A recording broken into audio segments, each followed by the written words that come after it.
Quando ele olha uma caixa de papelão, é uma casa que ele vê. A de fósforo se transforma num armário.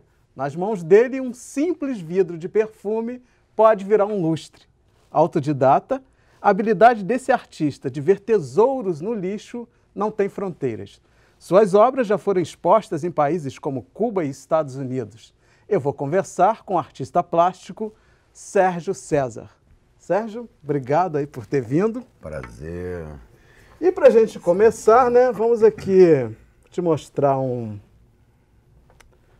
vídeo aqui para a gente começar o nosso papo.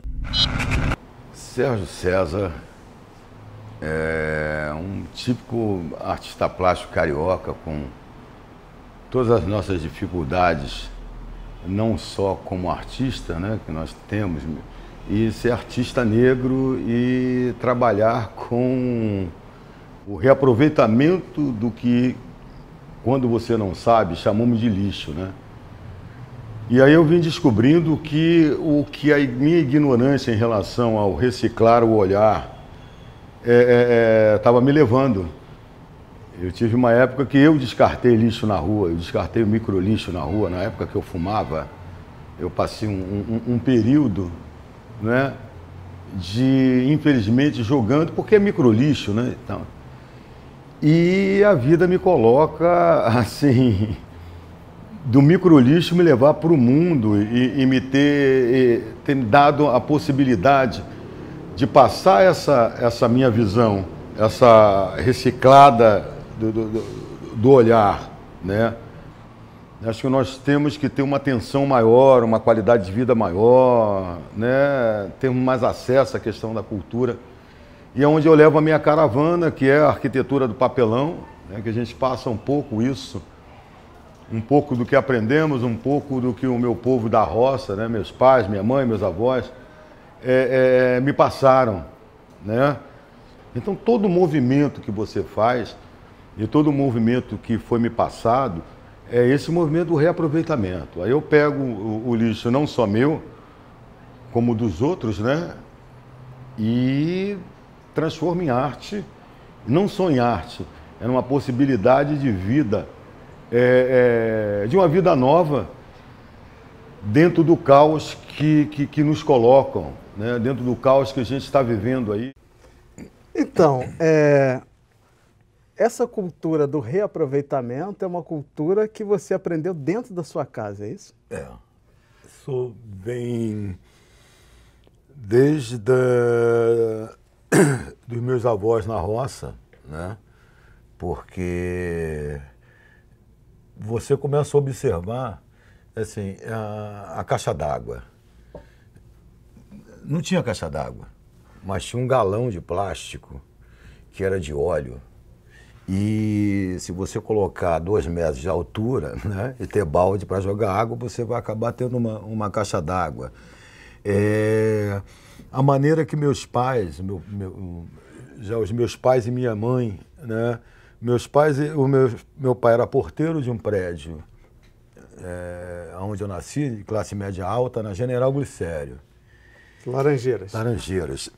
E ele pegava todo o material que era jogado, descartado pelos moradores, pia, cama, ele juntava esse material.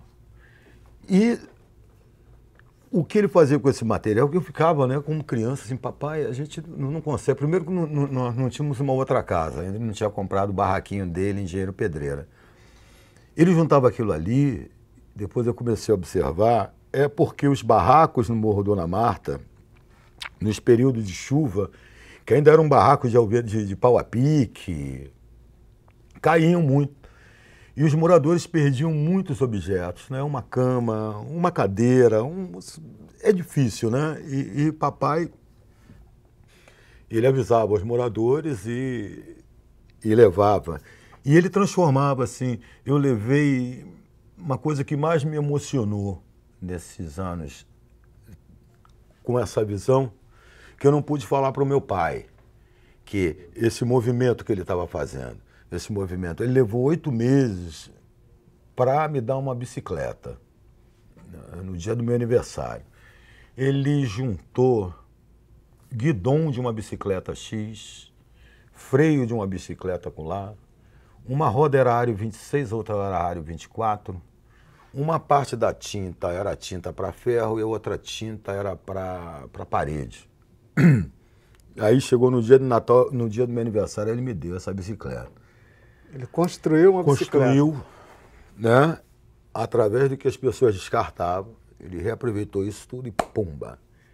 E uma coisa que eu fiquei na cabeça de uma tristeza, que ele não teve tempo em vida, né, na parte carnal dos pais dele, de eu agradecê-lo, cara. Esse movimento que ele fazia, como iria mudar a minha vida. Quando você ganhou essa bicicleta, você enquanto um menino lá, que ganhou uma bicicleta dessa forma, construída dessa forma, isso te fez feliz ou você não gostou daquilo? Eu não sabia. Eu não sabia, nesse momento, a importância que aquele... Porque você imagina, você está numa turma de 40, 50 crianças da sua idade, só que você é o único negro e o único filho de porteiro. Todos tinham uma bicicleta X, né, as bicicletas daquela época, e eu com aquela bicicleta. Então, o primeiro momento foi assim, disfarcei uma alegria de ter, mas de noite meu pai me deu um toque muito interessante. Ele falou, você não queria ganhar uma bicicleta? Eu falei, queria ganhar uma bicicleta. Você não tem uma bicicleta? Eu falei, tenho uma bicicleta. Ele falou assim, não importa se a sua bicicleta é nova, é velha, se foi montada. Você não anda com a sua bicicleta? Ando. Você não queria andar de bicicleta? Então você tem a bicicleta. E é isso. Então você começa a aprender. Agora, o interessante aí, Sérgio, é que ele não te deu só uma bicicleta. Não. Muito mais do que aqueles meninos que tá. Não tenho nada contra das pessoas darem presente para seus filhos, não. Mas ali foi muito mais do que uma bicicleta, muito mais do que um material, sabe? Uma lição de vida, uma maneira de você observar mais. Isso serve assim, como é que você vai julgar a pessoa pela aparência, não é? Isso também está embutido naquele presente ali. Ele te deu educação, ele te deu a sensibilidade para entender que um material descartado ele pode se transformar, ele te deu a tua profissão, Poxa. Ele te deu o sucesso que você tem hoje. Então, assim, é muito linda essa história, quando você para pensar sobre isso. Né? E me emociona, sabia? Que sempre me emociona. E teu pai não teve oportunidade de... Não, ele foi... era engraçado que na cabeça dele, eu larguei o futebol, né, ainda novo, para virar artista plástico. Porque você foi jogador... Jogador de futebol. Você jogou jogar profissionalmente, né? Joguei profissionalmente na América, comecei no Flamengo, foi Dente de Leite, Escolinha, Infanto Juvenil e Juvenil. Então, Dente de Leite, Escolinha, Infanto Juvenil, eu joguei Andrade, Adílio, Tita, Julinho Uli Geller. Então, foram meus amigos de infância no futebol. E aí, em 73, ainda peguei o banco de reserva do Juvenil do Flamengo, que em 73 foi bicampeão. Na época, o Cantarelli era o goleiro, foi para o Exército, e eu era o terceiro goleiro. E fiquei lá no banco de reserva com medo danado de entrar, né? Porque a decisão por você agarrar no Flamengo não é uma coisa fácil, não. Então eu passei por isso. E pude viajar, aproveitei o máximo do futebol, mas na realidade eu joguei futebol para ajudar meus pais. Então o futebol não era um sonho? Não. O futebol era mais o sonho do meu pai. E enquanto eu pude, eu fui ajudando ele nessa transferência. Ele queria ser um atleta, mas não era a minha praia. Agora, quando que foi assim, a guinada que você deixou o futebol e foi ser artista plástico? Poxa, foi complicado. Complicado demais. Não por mim, porque eu aproveitei os bichos do jogo, que eu, mesmo sendo juvenil, eu era chamado para profissional. Então, em viagem, tudo. A minha primeira viagem foi em 74 para Paris, um infanto juvenil com o Flamengo. Tudo. Passamos um mês na França e tal. E depois, quando já fiquei adulto, já profissional, eu gostava muito de fotografia, sempre desenhei.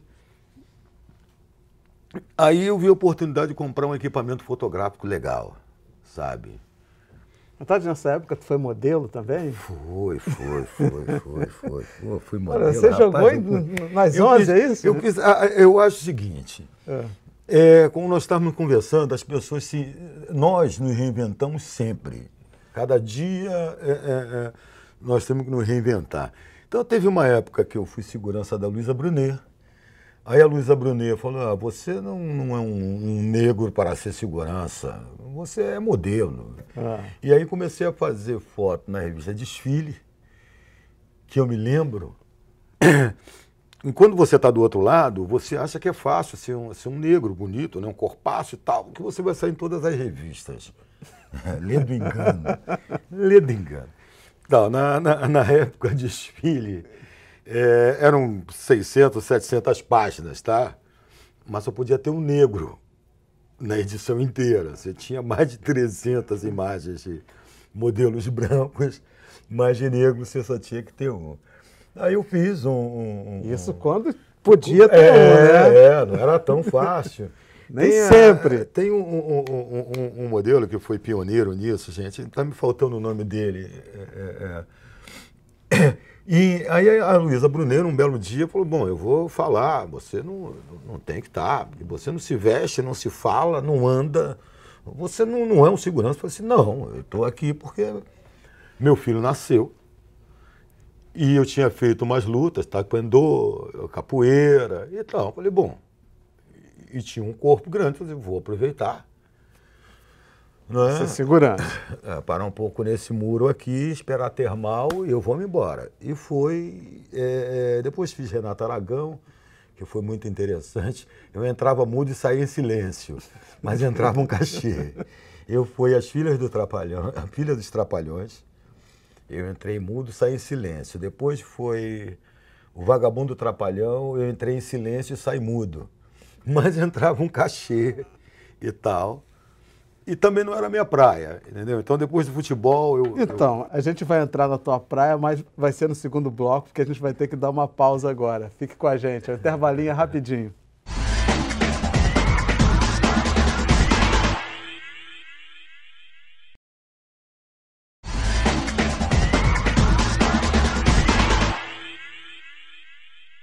Hoje eu estou conversando com o arquiteto do papelão, o artista plástico Sérgio César.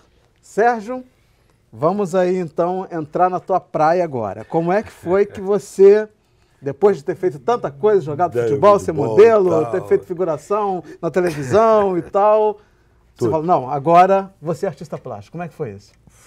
Terminou foi em 1980.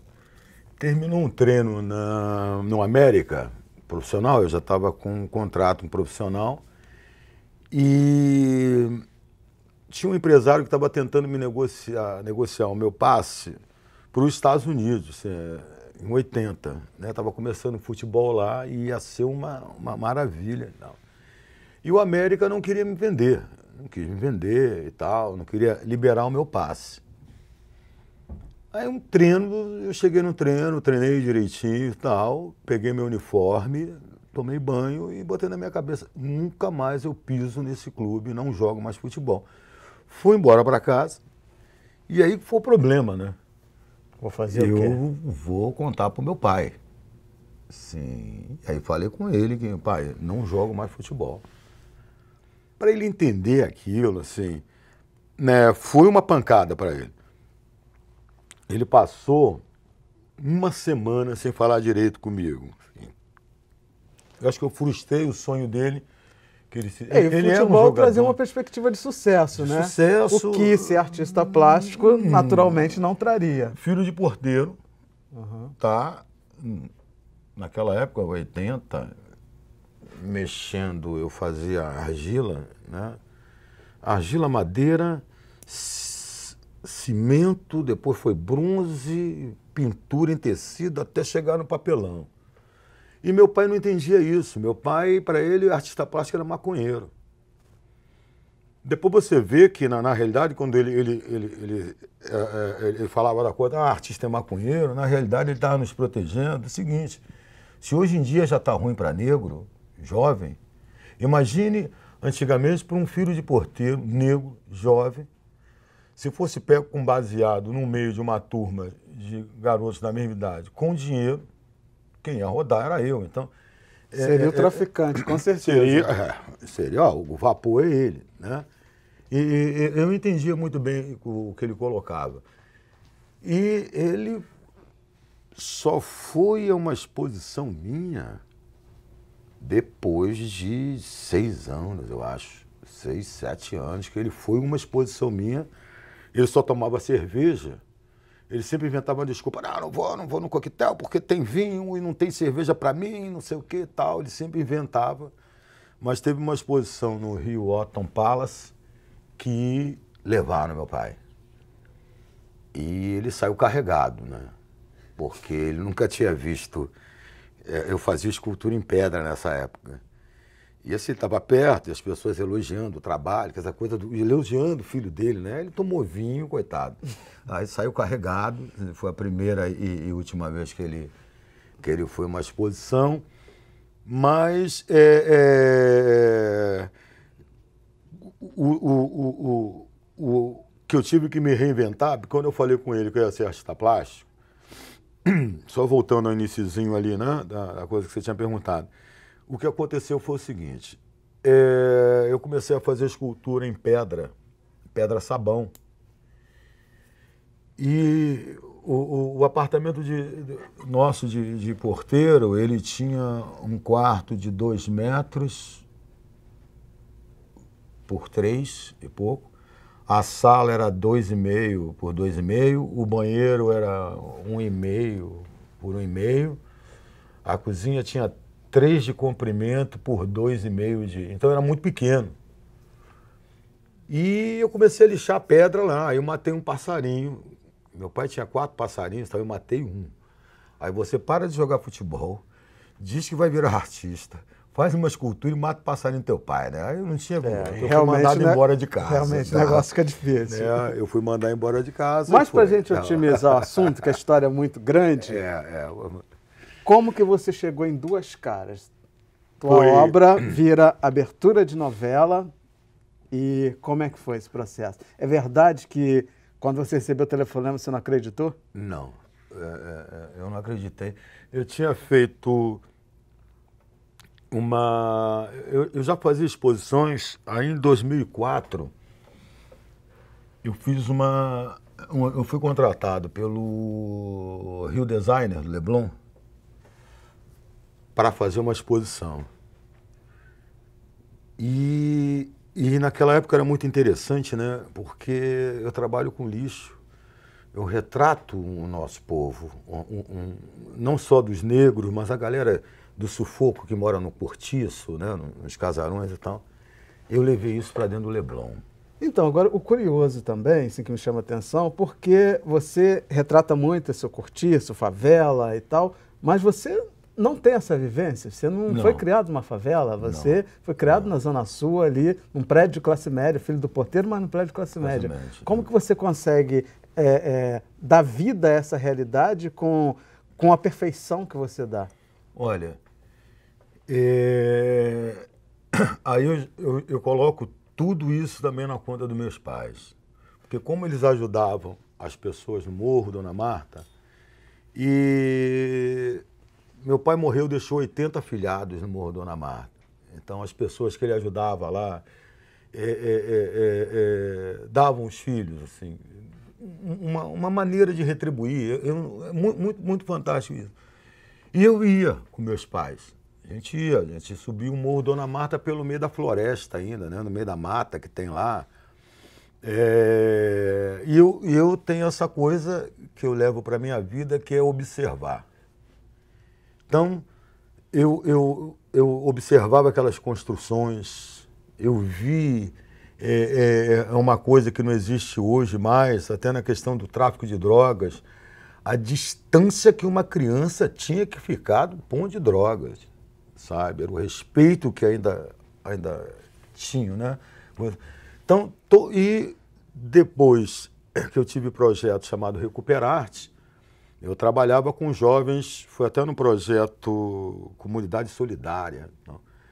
Então eu trabalhei com muitos jovens de favelas diferentes. Ou seja, essas experiências que te trouxeram essa sensibilidade para poder entender esse universo. Agora eu queria que você contasse para a gente como é que foi a história do momento quando você recebe a notícia... Posso contar? Para a novela Duas Caras. Eu tinha perdido uma venda na época, numa obra, na época eram R$3.500. Que já era uma grana, né? Pô, eu tava completamente... Se hoje já duro, hoje ainda é uma grana. E eu estava completamente duro. Eu até falo para meus alunos que se me jogassem do 15º andar, eu estava duro que nem um coco. Ia espatifar pedaços na cidade inteira. Aí eu recebi. Fui pegar uma cerveja fiado no bar Cardozão, lá, meus amigos. Uma desceu fiado, a segunda desceu fiado e chegou um grupo de amigos e resolveram fazer um churrasco do lado do armazém e me convidaram. Eu até brinquei com eles, falei, pô, estou fantasiado de carvão para poder entrar em churrasco sem pagar. Aquela coisa, falei, não, Sérgio, pô, a gente... Aí tem a coisa da amizade, a coisa da arte, né, que aproxima muitas pessoas, eu das pessoas também. E lá pelas tantas, toca o telefone. Tá, eu já estava assim, Marrakech estava faltando pouco. Já estava para lá. Eu estava um pouquinho para lá, mas Marrakech já tinha perdido até de rota. Aí, resultado, atendo o telefone, aqui é da Rede Globo. Eu falei, já sei, estão ligando para mim porque eu vou fazer a abertura da novela das 9, né? Então, bacana, tá? Pá, desliguei o telefone. E continuei, meus amigos e tal. Meia hora depois, toca o telefone e sempre, bom, tá bom, então o que é? Querem me enganar com trote, né? Então pode falar, o que é? Você pode vir aqui na Rede Globo agora. Eu falei, que é? Eu não estou entendendo. Aí a pessoa, não, porque queremos conversar com você a possibilidade de colocar a sua obra de arte na abertura da novela das 9. Eu falei, quem está falando? Aí a pessoa se identificou. Tal. Eu falei, é mesmo? Eu estou em Campo Grande. Não vai dar para eu chegar aí. Eu não ia chegar naquele estado, né? E... já mandou essa letra, já em Campo Grande. Eu falei, não, então, eu sei, eu moro próximo de Campo Grande, eu sei que demora muito, chega, mas amanhã você pode vir aqui. Eu falei, posso e tal. Desliguei. Sentei assim na soleira. Não é porque é a Rede Globo, não. Poderia ser uma outra emissora. Mas aí você vê assim, as oportunidades que tem para o seu trabalho naquele momento. Quais são? Né? De você divulgar. Eu tinha vergonha de pegar a caixa no lixo, eu esperava todo mundo sair do ponto de ônibus e pegava a caixa de papelão no lixo para levar para fazer uma obra de arte. Hoje em dia eu já pego onde tiver, tal, eu já pego e tal. E eu pensando, né, assim, essas possibilidades, né, não foi nem pela grana, mas essa possibilidade... Imagino que essa exposição, porque é uma novela da Rede Globo, horário nobre, é vista por milhões de pessoas e não só no Brasil. Não só. Então, assim, essa exposição eu acredito que deva ter mudado o teu percurso profissional. Mudou o rumo, porque, olha, ela já passou em 90 países. Eu descobri porque ano passado eu fui convidado para a Bienal de Havana e um amigo da minha esposa falou, olha, o teu marido está famoso lá em Cuba. Aí ela, por quê? Não, a novela Duas Caras está passando lá. E eu constatei realmente, quando você chega né?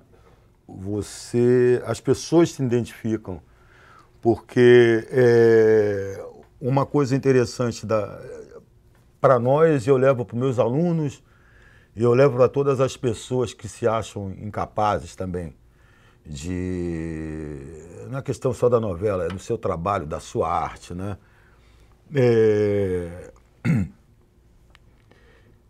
90 países que veem a sua arte. Você consegue fazer a abertura, é a abertura mais longa que tem na história da novela brasileira. Ela levou 1 minuto e 10, eu acho. A novela teve 8 meses no ar. O Hans Donner tinha, durante a confecção da minha obra, que ele não interferiu em nada. Ele falou assim, eu quero uma obra de arte sua. Eu não vou dizer o que você tem que fazer.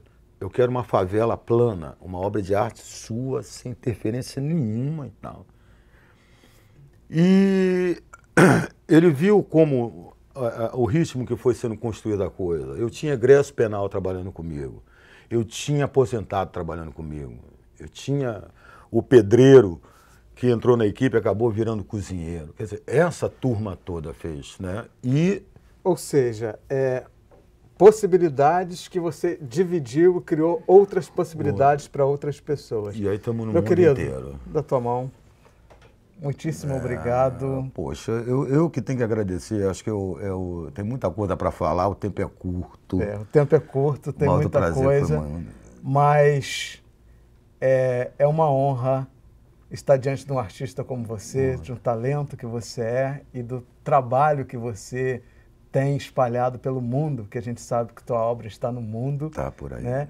E o recado que isso dá pra gente, né? Porque quando você pega uma caixa de papelão, uma caixa de fósforo e transforma isso em arte, isso é muito mais do que arte. Está dizendo muita coisa e a tua história é linda. Foi teu pai que te disse isso, que te ensinou isso, e você está transmitindo esse conhecimento e ensinamento para todos nós. Muito obrigado.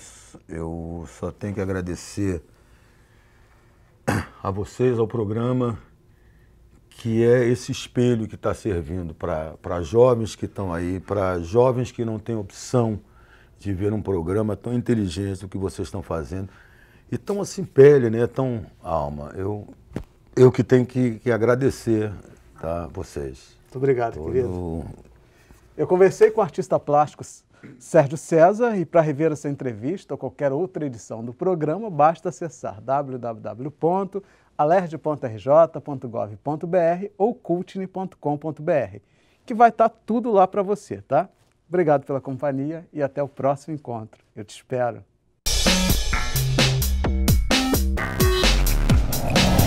A internet é o grande Exu contemporâneo.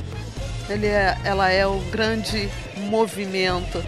Ela que se espalha pelo mundo, trazendo as boas novas e também os venenos.